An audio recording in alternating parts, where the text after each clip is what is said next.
let's move on, pal. Let's Yeah. move on to the match that everybody wants to talk about. The big match. Do you want to kick it off? I do, pal. I presume the big match you're talking about is Drew McIntyre and CM Punk, and Yes. not your boy Priest versus Gunther. I assume you mean Yeah.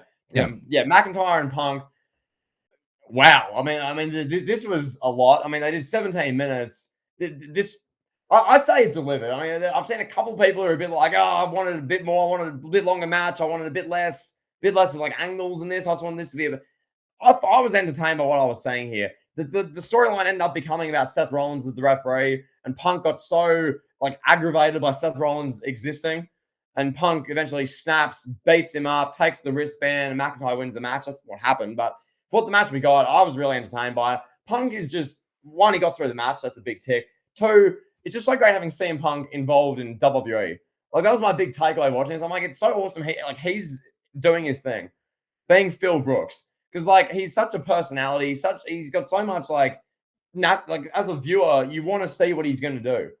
Like I'm watching Punk with he's got like the Bret Hart gear again, he's got like the pink SummerSlam gear, like it's 2012 all over again, pal. I felt like I was sitting there in the third grade and it was CM Punk versus Cena versus Big Show, SummerSlam 2012, the perfect storm with Brock and Triple H in the main event. That's what it felt like watching this.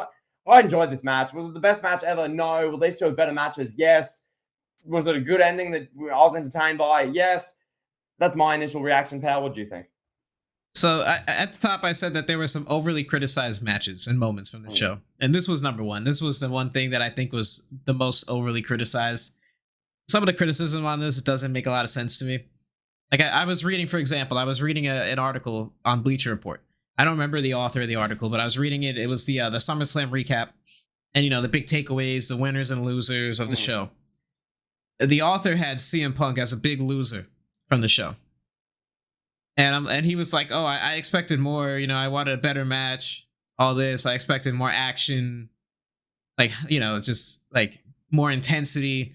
And I remember I said in our preview, this match is going to be 15 minutes.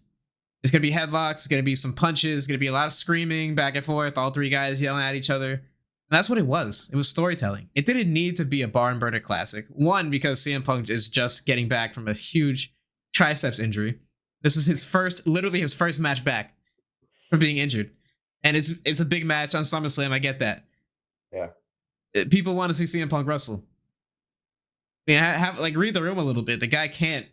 Like, what did you expect? He's going to come back from an injury and just, like, go crazy, and he and McIntyre are going to have, like, Austin versus Brett from WrestleMania 13 just beating each other up in the crowd. Like, they did a lot, considering that Punk was recently injured. They did a lot. They're going to do more. This was never, ever going to be a big-time match, like, in terms of, like, physicality. All you need is storytelling with three huge stars like this in the ring.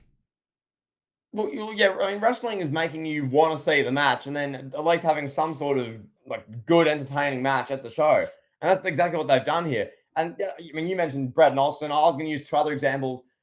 Did people think Punk in his first singles match after this big triceps injury, when he's had like 2 or 3 injuries in the last couple of years, were people expecting 3 stages of hell with Steve Austin and Triple H from No Way Out? Were people expecting Hell in a Cell from WrestleMania 28?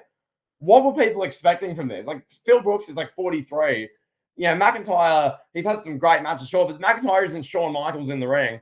Like, I don't get what. Like, I thought this was about. Like, this is what you expected. You said it literally word for word in the preview, and you resaid it just now. This is what we thought it would be.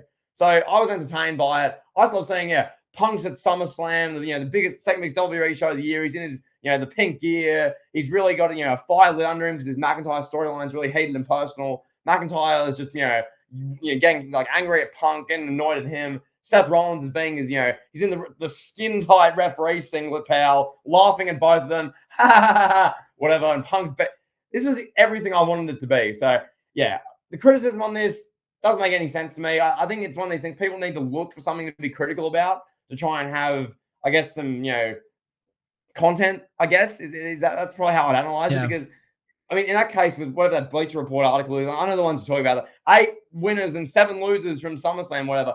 Those sort of articles, you need content for like the loser's point of view. Was Punk a loser from this? Hell no, he wasn't.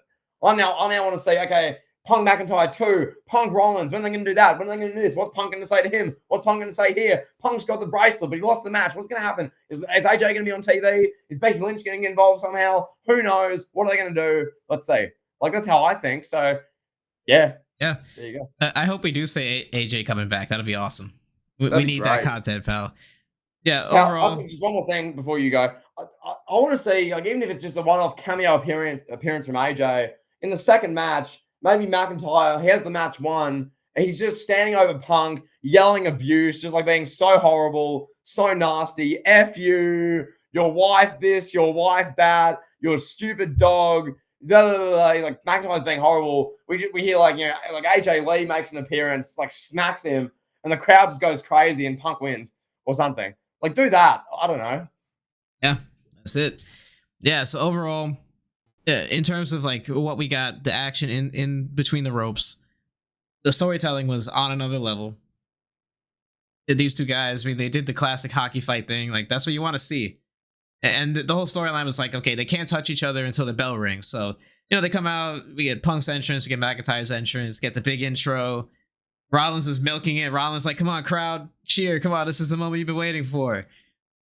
And then they go at it and they fight. And they had a pretty good brawl. You know, Rollins let him go outside the ring. Well, one part, if we're nitpicking, one thing that I found questionable was Rollins not letting McIntyre use the chair. Like, he wanted to turn his back and let them fight outside and not count. Then he was like, no, the chair is too much, bro. So I thought that was a bit interesting, but it did fit into what he said in the promo on Raw, where he was like, you know, maybe you can do this, maybe you can't, maybe I'll let you do this, maybe I won't. So the big storyline with Punk, like, just being so filled with emotion because of the bracelet, it wound up on Rollins' wrist somehow. You know, Punk had it in his grasp. He dropped it. Rollins picked it up, put it on his wrist, and Punk's like, whoa, wait, you got that on, bro? Like, what? And he beats up Rollins, and then McIntyre gets the win off of that. Yeah, it's good stuff. Put all three of them in a ring. Put them at Bad Blood. Put all three of them in a ring. You know, make it a 3 stages of hell match. Yeah. Make it whatever you want to make it.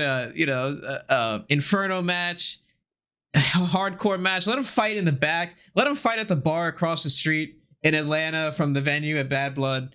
Let them do whatever.